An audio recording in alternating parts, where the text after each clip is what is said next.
이게 녹음하는 것 때문에 하니까 이 시간이 중간에 끊어지죠.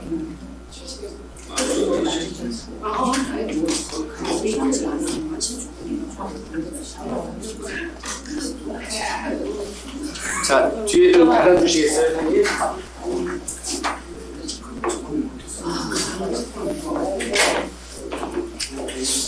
자, 두 번째 시간에는 여러분들 CSR, CRV, ESG 요즘 많이 들어보시는 것들 단어들을 한번 같이 살펴보도록 하겠습니다.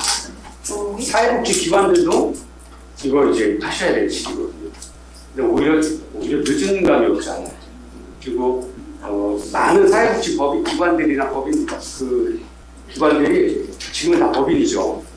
그러다 보니까 규모도 굉장히 크고요. 우리나라에 여러분들 100년 이상 된 사회복지 법인이 있다는 거 아시나요? 네.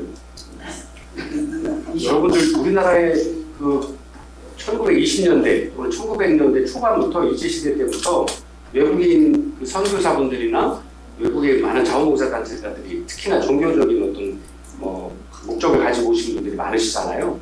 그분들이 오셔서 한글을 가르치기도 하고 영어도 가르치고 여러 가지 크리스찬을 가르치면서 개신교를 전파를 하면서 학문에 대한 것들도 같이 들어갔거든요. 그리고 그분들이 와서 첫 번째 하신 일이 어려운 분들을 위해서 생계나 아니면 그것들을 기본적인 생계를 유지하기 위한 어떤 도움도 드리면서 교육을 통해서 앞으로의 미래를 좀 꿈꾸게 해주셨던 그런 사업들을 많이 하셨거든요. 그렇게 하면서 만들어졌던 어떤 그 기관들이 법인으로 점차 이렇게 자리를 매김을 해서 지금 우리나라에 한 110년 정도 된 사회복지 법인이 몇 개 있어요. 그게 다 그때부터 시작을 해온 거예요. 태화복지관도 그렇고요. 또 외국인들이 또 연대도 그렇고요. 고대도 그렇고요. 또 이화여대도 그렇죠. 다 외국인 그분들이 이렇게 해서 그런 학교 교육시설을 만들었고 우리나라에서 가장 처음 했던 게 북한에서 원산에서 단열방이라고 해서 여성분들 모아서 교육했고 YMCA, YWCA 다 대표적인 어떤 사회복지 법인이기도 하고 종교기관으로서 역할들을 다 하고 있죠. 그런 어떤 굉장히 오래된 어떤 기관들이 역사적인 어떤 의미를 가지고 있습니다. 천안에도 1950년대 6.25 이후에 만들어진 법인들이 아동보육시설들이 3개나 있어요. 그래서 70년 넘었다. 제가 이쪽 2개 기관의 사회이사로도 있고 또 거기도 어차피 같이들 하고 있는데 제가 매일 농담처럼 하죠. 70년 넘어서 천안에 제일 오래된 그래서 일도 그렇게 하고 있냐. 응? 말로만 70년, 80년 얘기하지 말고 70년을 묵혀서 시간장이 되었으면 그 시간장을 이용해서 뭘 맛을 내야지. 그래서 너네가 천안이든 충남이든 아이동보육 그럼 거기라고 나와? 80년 했다며 제가 막 물어보거든요. 근데 그 중에 하나는 그 운영자가 비리가 있어서 공중분해 될 뻔하다가 반선 이사가 들어와서 이제 명맥을 유지하고 있고 또 이쪽에 뭐는 그 다른 시설들하고 복합적으로 하면서 아직도 사무국장이 1년에 하나씩 바뀌죠. 계속. 네. 또 이쪽은 그나마 외지에 있어서 좀 조용하긴 한데 오늘은 참 어렵죠.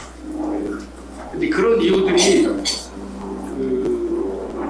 운영자들이라든가 아니면 그 2세들이 운영자의 본래의 마음들을 이어가지 못했거나 또 안타까운 게 부자 상대가 하는 일이 거의 없다고요. 아빠는 정말 열과 성을 다해 자신의 전 재산을 바쳐서 그런 일을 했는데 2세 분들은 내가 그걸 물려받아서 사업을 했으면 이거보다 더 삼성전자를 만들었을 텐데 하면서 아쉬워하시면서 돈을 계속 가져가시려고 하죠. 죄송한데 사회복지법인의 재산은 공적 자산으로 묶여 있습니다. 아까 말씀드린 1원짜리 하나를 가져가시려고 해도 허가가 필요하고 승인이 필요합니다. 잘못 가져가셨다가는 나라에서 주는 밥솥이가 들어가셔야 됩니다. 배임과 횡령의 자유롭지 못합니다. 그래서 제가 늘 제가 또 이사장으로 있는 기간 동안 그렇게 생각하지 말고 생각을 조금만 바꿔봐라. 예.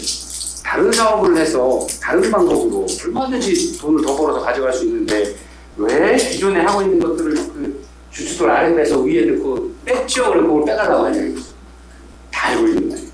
더 키우면 되죠. 더 키우고 또 다른 사람들이 안 하는 사업들 재산도 있고 뭐 하니까 한번 시범적으로 해보고 실패했어도 그거 다른 사람도 우리가 앞서가는 거니까 그런 경험을 다 가지고 있는 거니까 직원들이나 법인에서 그런 쪽으로 방향을 좀 바꿔보자 라고 했던 이야기들을 지금도 하고 있습니다. 그 중에 몇 명은 그래 그렇게 해야 돼 그런데 실제 책임 권한을 가지신 분들 중에 많은 분들은 기대딱 이야기를 하죠. 네가 네 돈 안 넣었으니까 그 소리 하지. 네 돈 넣어봐라. 네 전재산 거기다 넣어봐라. 예. 근데 어차피 들어간 걸 뭐 애달코달 하면 뺄 수도 없는 돈. 그냥 쳐다만 보면 자린고비처럼 쳐다보고 밥 한 숟갈 먹을 수는 없잖아요. 어떻게 먹을 수 있는 걸 찾아야지.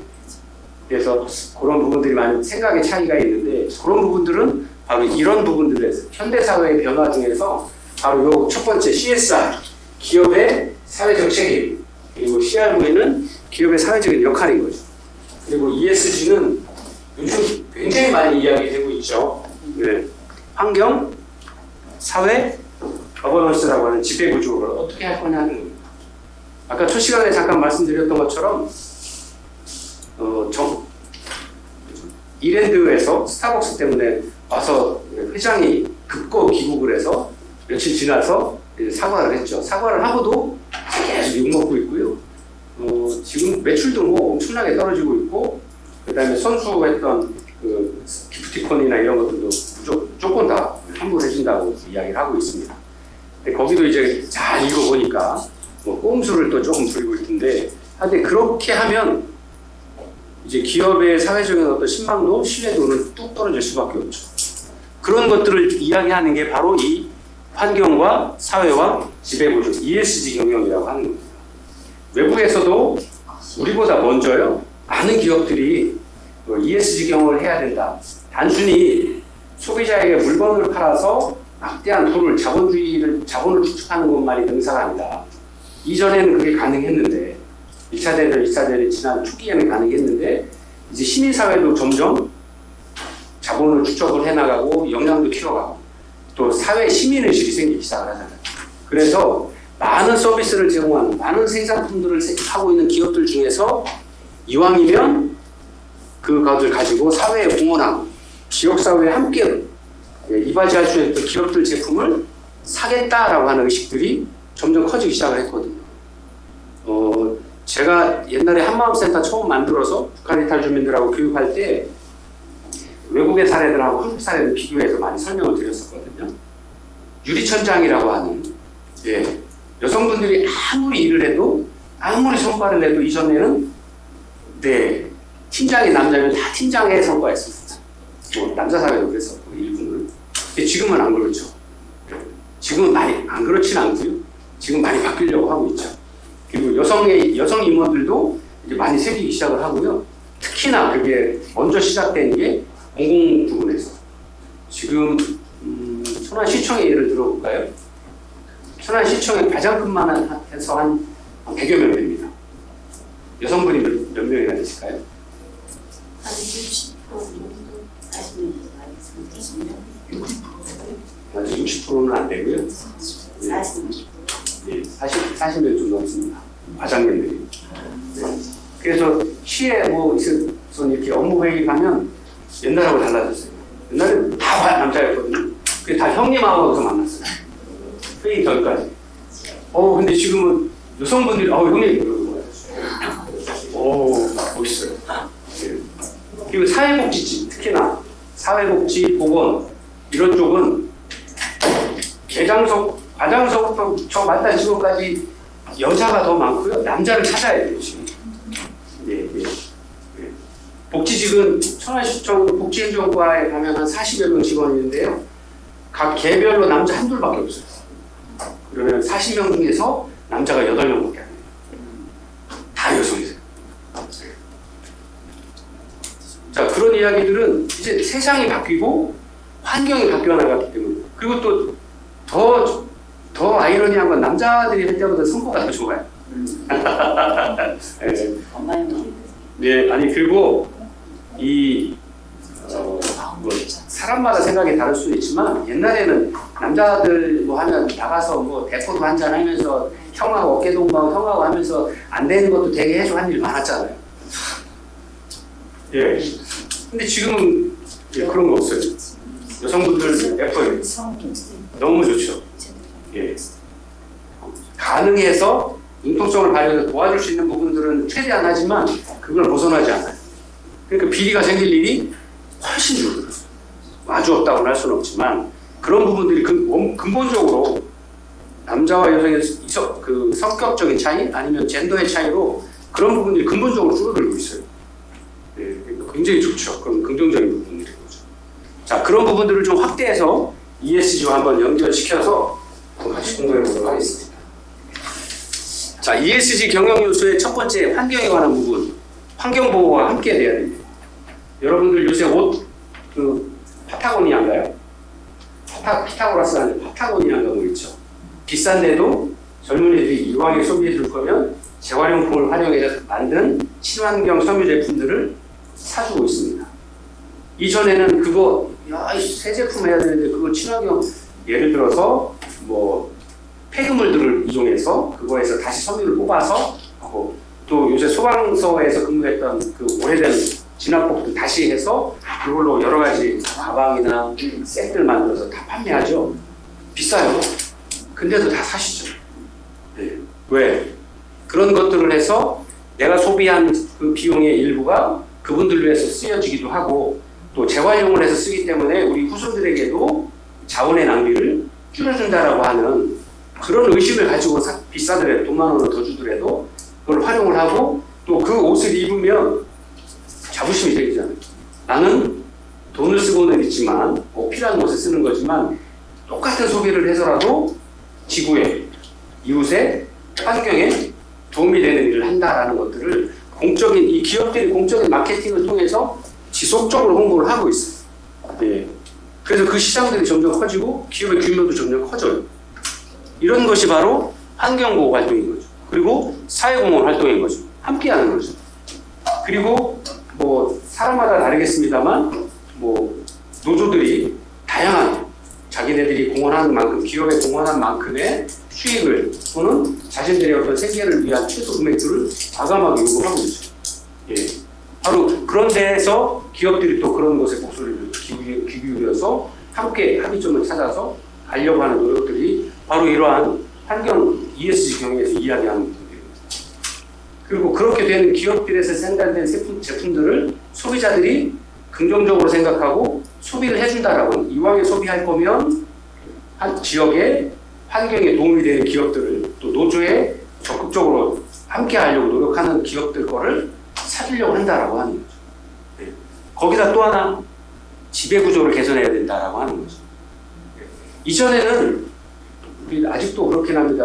한때 굉장히 떠들었던 것 중에 하나가 지배구조 하나가 삼성의 이건희가 삼성물산에 뭐 1%도 안 되는 자본 주식을 소유를 하고 그 이랜드가 삼성의 모든 제일물산이든 뭐든 해갖고 그 1%의 소유권을 가지고 삼성이라고 하는 어마어마한 기업들을 좌지우지했거든요. 예. 이게 말이 되는 거냐? 막 기업 총수 체제다라고 바꿔야 된다라고 이야기가 시작된 게 아주 20년 전부터 했습니다. 지금은 그렇지 않죠. 예. 다양한 그다음에 이번에도 저는 긍정적이라고 보는 게 삼성에서 그렇게 막 성과금 달라고 해서 저도 삼성을 가보고 싶지만 그거를 금액을 6억을 받으면 50%가 세금인 거 아시죠? 예. 3억 국가로에서 내고 예. 얼마나 기뻐요. 그걸 다 우리 사회복지에서 프로포잘 내서 돈 다 받아오면 됩니다. 예. 그리고 나머지 그걸 가지고 3억을 나눠주는 게 아니래요. 우리 사주로. 그러면 이전에는 총수가 0.1% 아니면 1%의 주식 가지고 좌지우지 했다라 그러면 이제 우리 사주를 가지게 되니까 다 주주가 되는 거잖아요. 종사자 기업 종업원들이. 그러면 어떤 의사결정을 할 때 법적인 절차를 통해 주식회사니까요. 주주총회 때 주식을 가진 사람들이 자신의 의견을 낼 수 있죠. 그게 싫어서 현대는 오래전부터 겪었으니까 다 로봇으로 바꾸고 있잖아요. 요번에 누구 저 기관장들하고 해서 회의하는데 여담을 하고 있는데 그래서 현대 삼성이 노조가 없어서 몰라서 그래. 현대처럼 노조를 처음부터 만들고 저렇게 기계로 다 바꿔야지. 사람 한두 명만 있으면 거의 뭐 자동화니까 다 돌아가게 해야지. 삼성 같은 경우는 얘기를 하죠. 예. 근데 그게 과연 올바를까? 예. 함께 가죠. 사람은 저는 그렇게 봐요. 제가 이쪽 그 사회복지나 휴먼 서비스 쪽에 있어서 그런가 몰라도 그리고 또 다양한 미래 세계 예측을 하는 많은 미래학자들이 하는 소리는 사람이 하는 일이 줄어들 수 없다라고 하는 거거든요. 기계가 와서 하든 기계를 돌보든 아니면 뭐 다른 어떤 전문직이 늘어나든 그 틈새가 생겨서 또 다른 일자리가 계속 생겨서 크고 들고 나고 이 풍선의 모양이 좀 바뀌기는 해도 풍선이 터지는 일은 없다라고 하거든요. 예, 그리고 오히려 그런 과정에서 휴먼 서비스를 제공하는 사람들, 이 사람들에 대한 어떤 그 서비스 욕구가 폭발적으로 늘어날 거다. 기계가 늘어나면 늘어날수록 이렇게 이야기하는 분들이 굉장히 많거든요. 굳이 그런 미래학자들의 예측 보고서를 주지 않아도 바로 이러한 어떤 지배구조에 관한 부분들이 한 사람의 결정이 아니라 다양한 이해 당사자들이 모여서 지배구조를 가져도록 하는 것이 지역사회도 좋고 또 그래야 사회공헌 활동도 되고 지역사회의 환경보호 활동도 되더라 하는 거예요. 이걸 미국이나 이런 곳에서 오랜 시간 했어요. 일례로요. 여러분들 나이키 한때 그 나이키, 아디다스 뭐 이런 어떤 세계적인 어떤 스포츠 메이커들이 엄청나게 승승장구해서 스포츠 마케팅을 통해서 엄청난 부를 이루었거든요. 근데 죄송한데 야구공을 다 파키스탄이나 아랍, 그다음에 아프리카 이런 곳에서 만들어요. 원재료 갖다 주고 다 손으로 깨네요. 축구공을. 대발로. 그 아이들이 얼마 받는지 아세요? 하루에 10개 깨매는데요. 학교도 안 가고. 돈을 벌어야 돼요. 축구공 하나 깨우는데 1달러 받대. 아이들한테 주는 돈이. 파키스탄의 노동자가 14살 먹은 아이가 손을 보면 참 잡아주고 싶어요. 누군가 내게서 하고 막 찔리고 근데 그 아이가 밤새 하루 종일 학교도 안 가고 생계를 위해서 축구공 10개 깨매서 14달러 벌어요. 엄청난 수익이라고 하죠.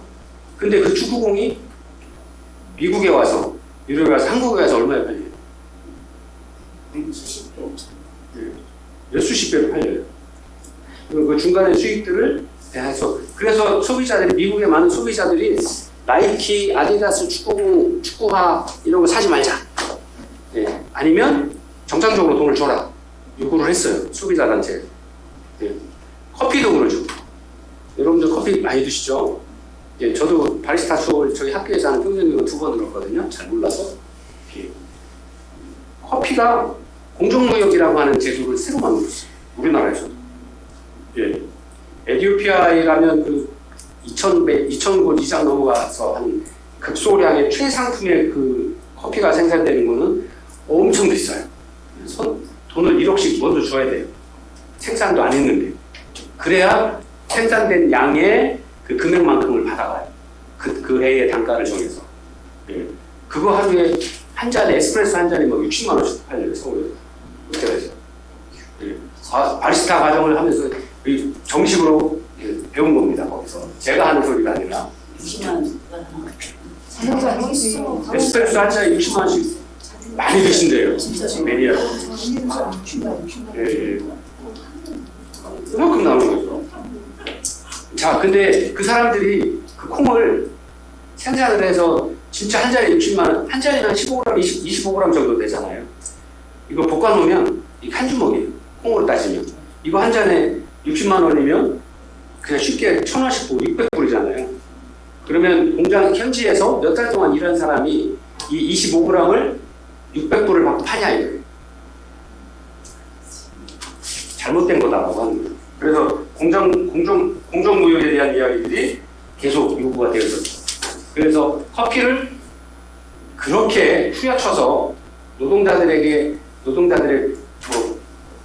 어떤 노동을 대가를 정확하게 주지 않는 기업들 거는 소비하지 않겠다라고 소비자들이 바뀌어서 운동을 했어요.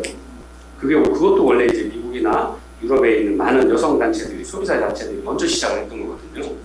그래서 중간에 막대한 이익을 취해서 너만 배불릴 게 아니라 그 사람들이, 그 다음에 또 하나 문제가 생겼죠. 계속 약 주고 계속 생산하다 보니 커피콩에 병이 생겼어요. 커피 나오면 병이 생겨요. 생산량이 줄어들고, 바나나 그렇죠, 콩 그렇죠, 다 그렇거든요. 그러니까 그런 어떤 친환경적으로 생산을 할 수 있도록 그러려면 돈을 더 벌어야 그 사람들이 하는 거네. 생산량을 늘리기 위한 노력들도 하고 유기농을 위한 노력들을 하는데, 그런 것들을 할 수 있는, 재투자할 수 있는 여력들을 중간에 유통하는 사람들이 다 가져가니까 그걸 하지 않아야 된다.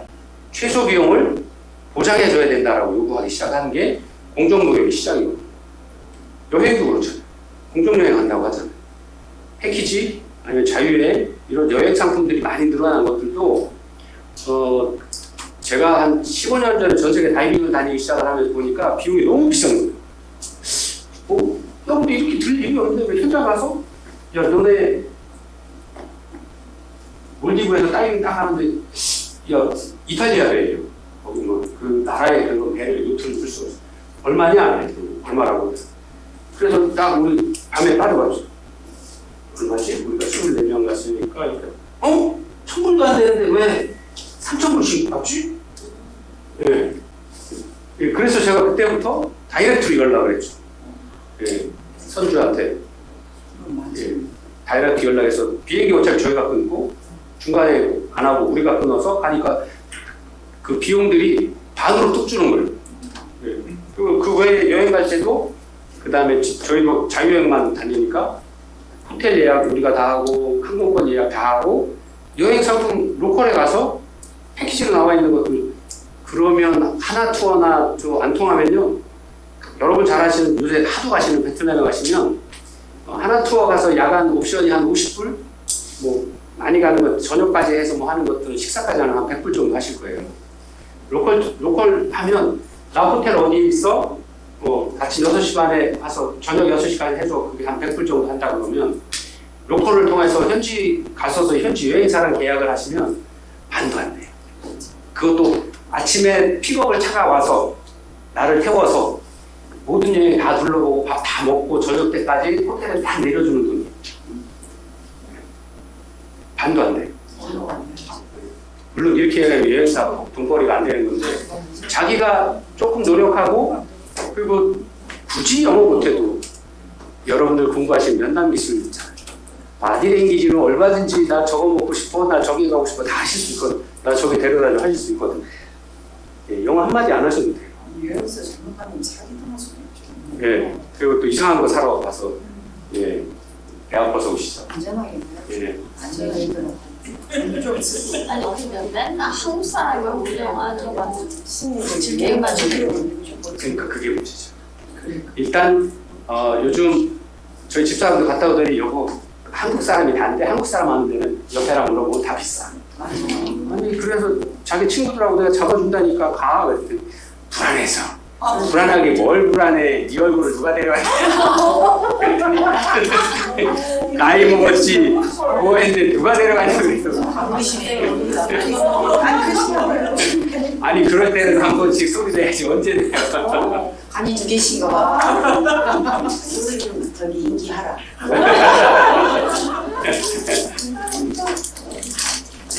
아니 옛날 장면 맞네. 그래 갑자기 사랑의 표현이 좀 달라지는 거예요. 자, 그리고 이렇게 이런 ESG 경영을 하는 기업들이 이제 점점 더 사회에서의 기업 규모도 커지고, 예, 소비자들에게 다양한 선호도가 높아지고 있다라고 하는 것들이 이렇게 표로 보이는 겁니다. ESG 시장 규모가 점점 해를 넘어갈수록 점점 더 기하급수적으로 올라간다라고 하는 거죠. 그래서 모든 기업들이 ESG 평가에 민감하게 반응해야 된다라고 이야기를 하고 있습니다. 그래서 지배구조에 관한 것들도, 요즘에 우리나라도 지배구조가, 기업들에 대한 지배구조도 다양하게 바뀌고 있죠.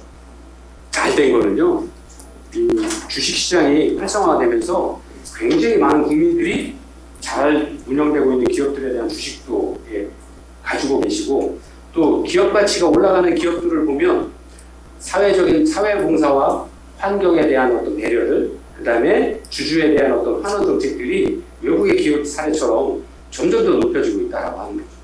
일례로 엊그제 그 삼성에서 그렇게 하니까 주주들이 소송하잖아요. 야, 나는 돈을 이만큼 투자했는데 이만큼밖에 못 벌었어. 나도 노동자만큼 줘야 되는 거 아니야? 하잖아. 옛날 같은 꿈도 못 꿨죠. 근데 삼성이라고 하는 기업, 또 뭐 다른 어떤 기업들의 그런 어떤 일반 기업들, 특수 지배층이나 아니면 관계인들뿐만 아니라 일반인들이 그 지배 구조에 참가해 있기 때문에 그렇거든요. 예. 그래서 이런 어떤 경영들을 하는 기업들이 점점 더 효율적으로 효과를 발휘하고 있다라고 하는 것들인 거죠. 자, 한번 영상으로 한번 같이 보도록 하겠습니다. 3분량 완성되는 실용경제. 기업의 역할과 사회적 책임. 이게 CSR이라고 좋은 기업이 하는 거죠. 좋은 사회를 만든다. 만약 기업이 이익에 집중했다면 여기저기서 삭감을 시작할 것이다. 하지만 기업이 정말로 훌륭한 제품을 만든다면 이익은 저절로 따라올 것이다. 만약이라는 단어로 시작한 이 발표는 스티브 잡스가 2007년 샌프란시스코에서 열린 맥월드 2007에서 했던 말입니다. 살다 보면 획기적이고 혁신적인 제품이 우리 모두의 삶을 바꿉니다. 새로운 사업 기회를 포착하고 혁신적인 사고를 통해 나타난 그의 기업가 정신. 스티브 잡스에 의해 탄생한 전자제품은 세상을 바꾸었고 그의 회사는 급속도로 성장했습니다. 한편 이제는 경제적 이익과 함께 사회적 책임도 생각하는 기업이 등장했습니다. 이러한 기업들은 이윤 추구 과정에서 발생하는 환경 오염 등 사회 문제를 해결하기 위해 사회적 책임을 이해하려 노력합니다. 예를 들어 미국의 소프트웨어 기업 S사는 그 회사만의 사회적 책임 CSR을 실천하고 있습니다.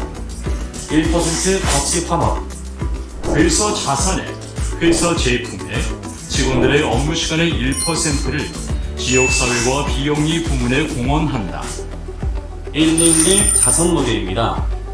이 프로그램을 통해 직원들은 5만 시간 이상의 봉사활동을 했으며 4억 600만 달러 이상의 보조금을 4만 개 이상의 비영리 단체 및 교육기관에 기부했습니다. 그 다음으로 살펴볼 기업은 150년 역사를 자랑하는 스웨덴 W그룹입니다. 스웨덴 국내 총생산의 30% 이상을 차지하는 이 기업은 특별한 경영 방침을 가지고 있는데요.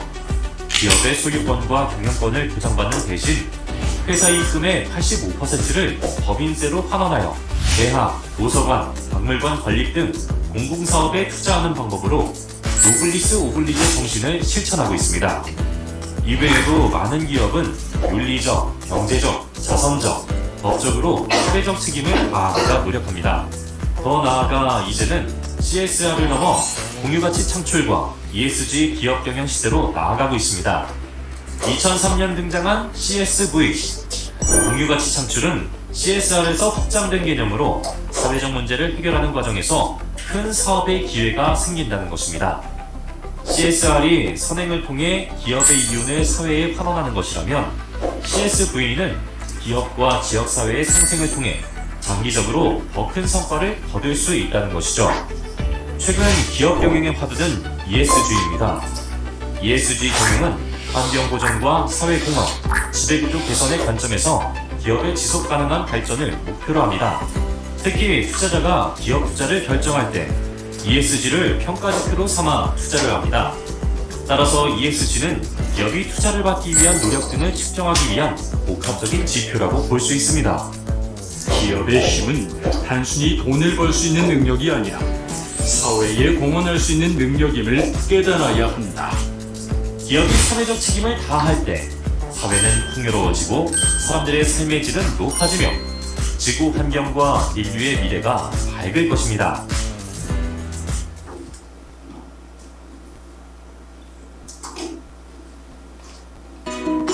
네, 쉽게 설명 잘하죠. 네. 그리고 이 전과는 기업의 환경에 나타났어요. 옛날에는 뭐 많이 생산해서 많이 소비하게 하면 대량 생산, 대량 소비의 사회였다라고 하는 거죠. 지금은 이제 플라스틱이 지구를 꽉 채웠어요. 이제 줄여 나가야 되고, 그것을 어떻게 재활용해야 되고, 그것을 지역과 기업들이 어떻게 그 목소리를 같이 방향을 맞춰 나갈 거냐. 그 과정에서 기업이 계속 지속적으로 생존할 수 있다라고 하는 생각들을 공통적으로 가져가기 시작하거든요. 자, 그러면 그런 의미에서 기업들은 그렇게 살기 위해 노력하는데 사회복지기관들은 여러분들이 근무하시거나 알고 계시는 관심 있는 사회복지기관들은 지역사회와 함께 클라이언트와 함께 또는 클라이언트 가족들과 함께 우리 복지관이 오픈되어서 함께 가려고 노력을 하고 있나요? 그것도 기업도 마찬가지죠. 사회복지기관도 마찬가지죠. 기업의 개념으로 봐야 되는 거죠. 기업의 사회복지기관도 기업의 개념으로 우리가 ESG 경영을 하는지를 꼼꼼하게 살펴보셔야 돼요. 예, 그리고 많은 어떤 그 ISO 인증이나 이런 어떤 19,000, 16,000, IS 해서 하는 것들이 보면 다 저런 부분들을 기업 내에서 활동들이 추구하고 있는지를 확인하고 있어요. 예. 그래서 앞으로는 그렇게 할 수 있는 기관들만이 앞으로 남은 100년, 아니면 남은 50년을 살아갈 수 있다라고 하는 거죠. 단순히 내가 서비스를 제공하니까 사주세요. 예. 아니면 와서 뭐 이렇게 하면 내가 보조금 받으니까 이렇게 할게요. 하는 어떤 이런 개념으로는 클라이언트들과 만족도 높은 서비스를 제공해내기 어렵다라고 하는 거죠. 그리고 그런 기관들은 앞으로 사회 구성원들이 아니면 서비스를 이용하는 클라이언트들이 그 내용들을 다 알고 있기 때문에 우리 기업이 또는 우리 복지관이 성장하려고 그러면 모든 걸 필요한 자료를 모두 오픈하고 함께 가야 된다. 직원들하고 아니면 종사자들하고 이용하는 이용자들하고 또 그 우리 기관에 속해 있는 이 지역 사회와 함께 가야 된다라고 하는 거죠. 그래서 필요하면 조금 양보를 하더라도 조금 더 1년, 2년을 바라보는 게 아니라 멀리 10년, 20년 지역 사회에서 함께하는 사이에 수익도 또 기관에 대한 명망도 또 우리 사회복지사 종사하고 있는 사회복지사들의 역량도 업무 역량도 늘어날 거다, 강화될 거다라는 생각을 가지고 추진을 해야 된다라고 하는 거죠. 단순히 포함만 보고는 저렇게 ESG 경영을 하지 않으면 아까 말씀드렸던 다양한 기업들이 굉장히 어려운 상황들에 처하게 됐거든요. 심지어는 그 미국의 엑슨모빌이라고 하는 또는 영국의 쉘이라고 하는 기업들은 미국에 하고 그 멕시코 사이 멕시코만에서 유전을 갖다가 터뜨렸어요. 예, 유전이 터졌어요. 지하에서 수중한 뭐 1, 2km 안에서 뭐 기름을 퍼올리다가 그래서 그 어마어마한 땅이 기름으로 우리 저 서해안에 그 삼성물산에서 그때 원유선 터졌던 것처럼 그건 그냥 원유선 실컷과 한 3, 4만 배를 터진 거잖아요. 유정이 터진 거예요. 예. 그리고 또 많은 기업들이 아프리카나 이런 곳에 유전을 만들어서 하다가 거기 다 터뜨려서 아프리카를 뭐 죽음의 땅으로 만드는 경험들도 있잖아요. 근데 그때 많은 아프리카 사람들은 어려우니까 그렇다고 해도 서구 유럽의 많은 시민사회 단체나 이런 곳에서 그것에 대한 정당한 그 보호 조치나 아니면 배상 조치를 하지 않으면 그 사회 제품을 사지 않았어요. 그래서 파산하고 미국의 같은 경우는요, 삼성은 우리나라 여러분 거의 다 자원봉사에서 다 돈 닦았잖아요, 바닷가에. 우리 그때 참 형편없는 돈을 받았죠, 배상을. 네, 뭐 얼마 안 되잖아요. 미국에는요, 그 플로리다에서 유전 터져갖고 얼마를 받았는지 아세요? 영국에 있는 쉘이라고 하는 그 세계적인 기업이 석유화학 기업이었거든요. 200조를 받아냈어요. 네, 그래서 플로리다에 사는 모든 사람들한테 $1,000 이상씩을 드리고, 예, 거기 학교 뭐 다 만들고, 200조면요, 그게 벌써 한 20년 전에 200조니까, 그걸 10년에 나눠서 내도록 했어요. 예, 200조면 우리나라 예산이 이제서 700조 넘어가고 있거든요. 1년 예산이. 예, 그렇게 어마어마한 배상을 받아냈어요. 그래서 그런 어떤 기업의 어떤 사회적 책임을 다하지 않으면 예, 기업이 존재하지 못하도록.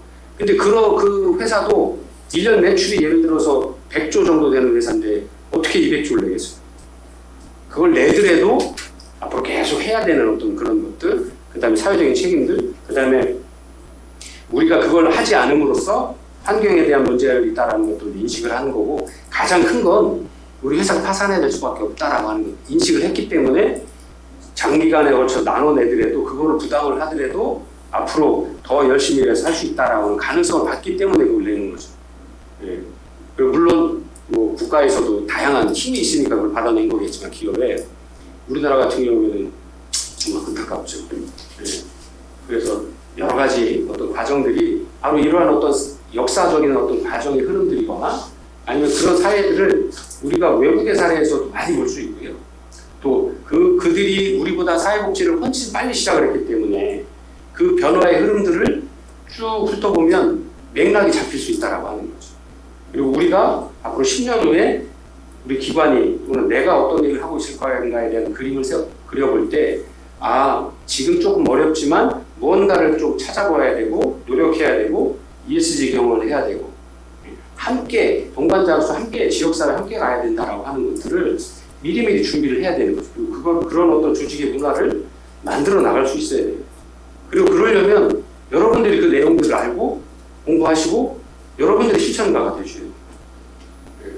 그래서 한 학기 저랑 공부하시면서 다양한 부분들 보셨지만 제가 가장 강조해서 말씀드리고 싶은 건 여러분들이 작은 그룹이든 큰 그룹의 리더로서 올바른 생각 또 사회복지사로서 가져야 될 가치나 윤리 기준을 명확히 세우고 앞으로 나아갈 방향들을 어떻게 가야 되는가 하는 부분에 대한 고민들을 수업 시간에 굉장히 많은 과목들을 배우시니까 그걸 따로따로 볼 게 아니라 하나로 뭉뚱그려서 사회복지라고 하나로 뭉뚱그려서 각자가 요구하는 것들을 자신의 목소리로 나만의 소리로 나만의 생각을 소화시켜 내셔야 돼요. 각자 실천론에 가서는 이렇게 하는 거야, 정책론에 이렇게 하는 거야, 법제론에 이렇게 하는 거야 따로따로가 아니라 이게 하나가 다 뭉쳐져야 여러분들이 올바로 현장의 사회복지를 실천해 내실 수 있거든요.